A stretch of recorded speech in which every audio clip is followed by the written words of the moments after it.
Hello, readers. We're back for chapter 14. Finally, our time changes.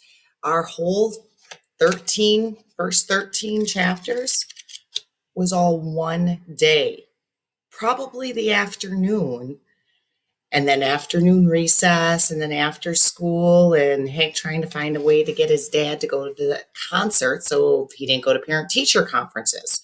So now we're moving on to the next morning. The next morning on the walk to school, I told Ashley and Frankie that the trip to Philadelphia was absolutely, definitely off. We were waiting outside Kingpin Donuts on Columbus Avenue while Frankie's dad went in to buy us a glazed twist. I had told Dr. Townsend that I hadn't slept much the night before because I had some worries on my mind. I find that a glazed chocolate twist can be a balm for the despairing soul, he said, giving me one of his extra hard shoulder squeezes. Dr. Townsend teaches African American history at Columbia University, and he uses more big words in one sentence than I've used in my whole life. He's really nice, though, and he has a great taste in donuts. You mean your dad just said, "No, I won't go?" Ashley asked as we continued down Columbus Avenue munching on our donuts. Ashley can untwist the braided part of the donut with her tongue without using any hands at all. She's amazing. Yep, I said, licking the chocolate frosting off the top of my donut, which is my preferred way to eat it. It's too bad there isn't a crossword puzzle tournament there, Frankie said. Silence Dan wouldn't be able to resist that. Dr. Townsend dropped us off at the corner of 78th Street where our school is, and we headed down to the middle of the block where Mr. Baker, the crossing guard, was waiting for us. You kids are getting so big, pretty soon you'll be helping me cross the street, he said as he held up his red stop sign. Couple more weeks and you'll be in 5th grade. 5th grade, Hank. I don't believe it. Hey, you and me both, Mr. Baker, I thought. Miss Adolph started the day by collecting the pink sign-up slips from our parents. Luke Whitman and I were the only ones who didn't return the slip. I forgot, I said when Miss Adolph asked me where mine was.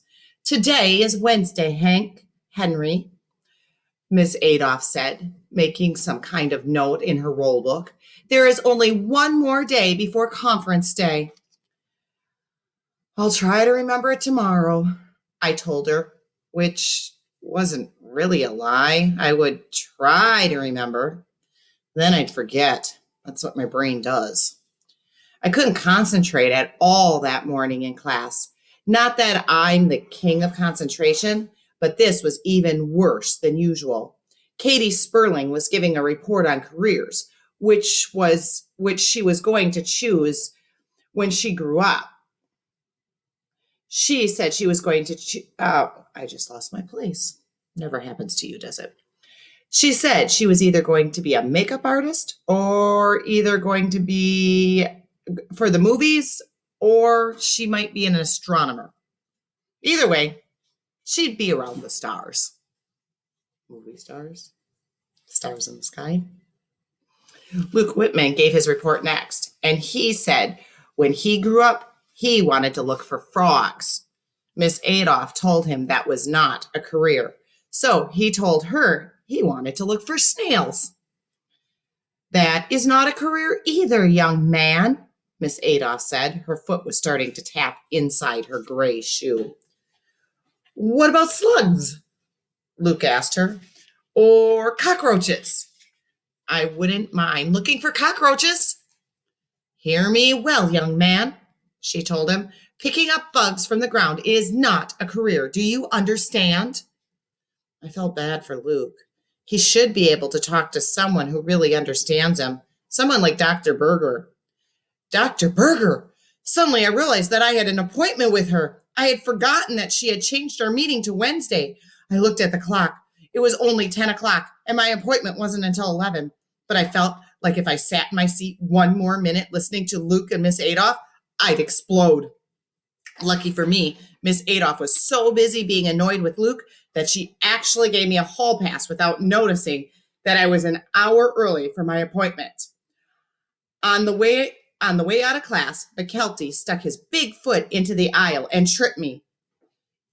"Did you have a nice trip, handkerchief?" he said, laughing so hard that I could see his pink gums above his moldy teeth. I didn't say anything, just gave him this smile I have that says, "I truly think you're a moron, and I'm not." Then I strutted back to my desk, stepping right smack dab on his big size 12 Nike, which held his smelly size 13 feet. "Ow!" he screamed. "You're stepping on my foot."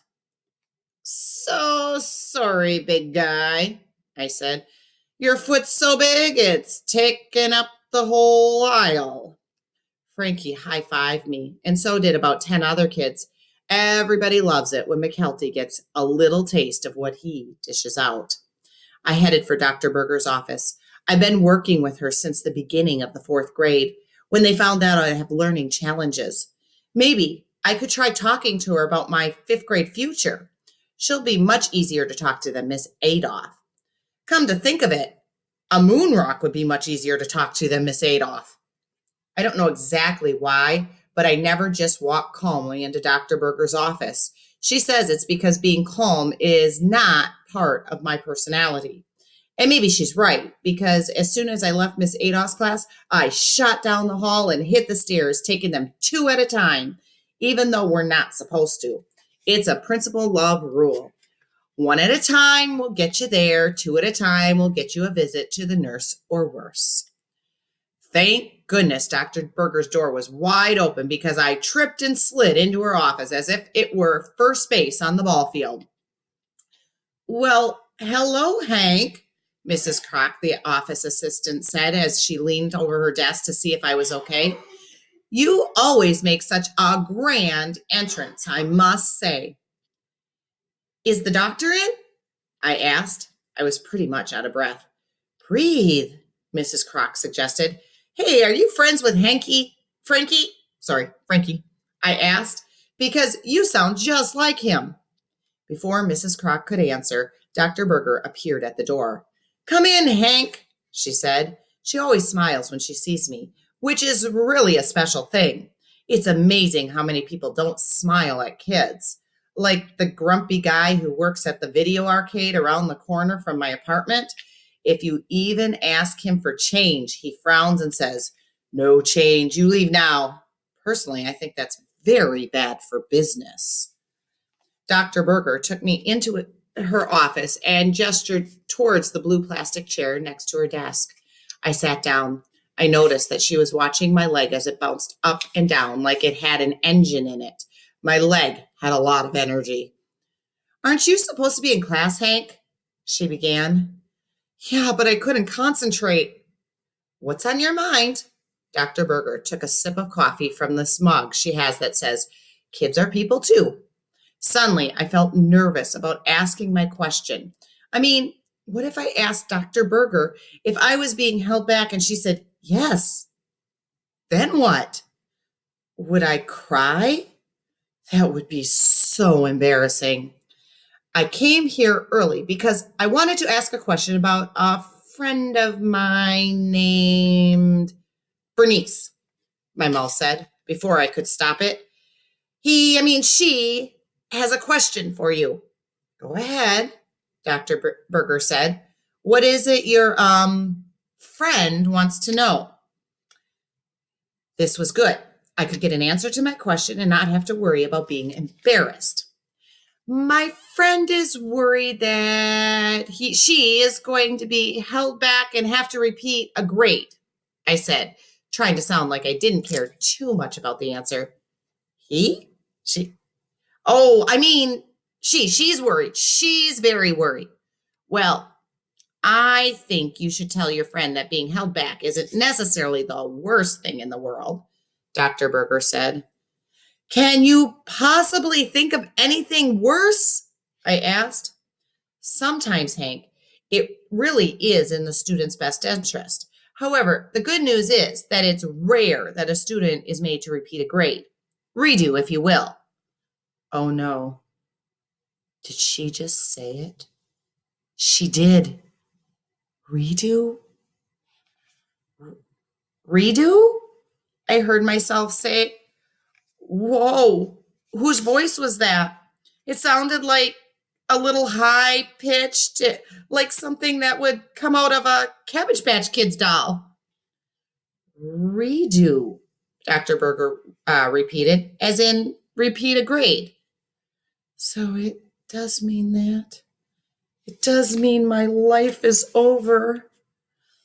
Hank, are you following me? Dr. Berger asked. What? Yes, I am. It's just that she, Bernice, will feel so bad. Everyone makes fun of her, I said. Hank, does your friend have her parent, your friend have her parent teacher conferences yet? Dr. Berger asked. No, I don't think so, I answered. No, I didn't think so either. They are not until this Friday. If there are any big decisions to be made, they will be discussed at the conference. I nodded. There they were again, those words, parent-teacher conference, the three worst words in the American language after redo, that is. Can I know who your friend is, Hank? Dr. Berger put her hand on my leg to slow down the bouncing. Maybe I can talk to her and make her feel better. Oh no, I'll tell her what you said. Thank you. I feel a little better. Thank you so much, Dr. Berger. Tell her not to worry, Dr. Berger said. I'm confident the school will make the decision that is best for her. All the way back to class, I told myself not to worry. But what was waiting for me in class told me just the opposite. It told me to worry big time.